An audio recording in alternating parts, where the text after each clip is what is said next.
Spinners, vi um vídeo americano de pessoas fazendo experimento com um ovo, deixando no vinagre.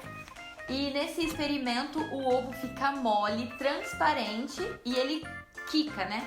Então hoje a gente vai fazer esse experimento para ver se realmente é verdade. Não esqueçam de se inscrever, deixar o like, ativar o sininho para ficar por dentro de todas as dicas e novidades do canal.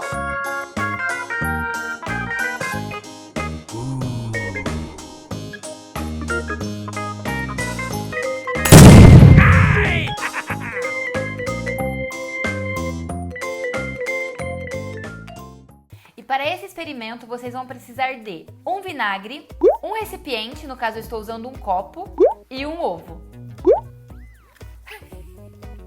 Agora eu estou colocando o vinagre e vou colocar o ovo.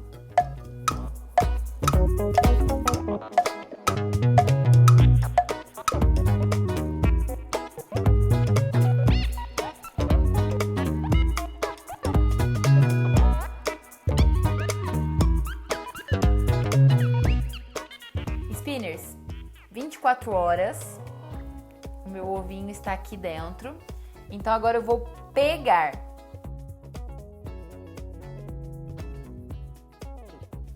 Olha que legal, ficou limpinho, branquinho, ele tá fofinho.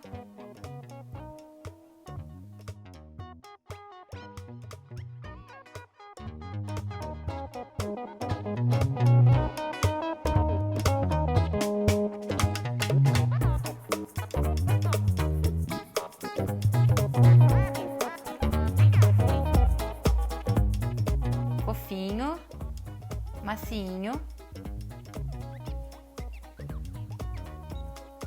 Olha pra vocês verem. Muito legal. Olha. E não desmancha. Pode jogar. Aperto, ó. Não esqueçam de se inscrever, deixar o like, ativar o sininho para ficar por dentro de todas as dicas e novidades do canal.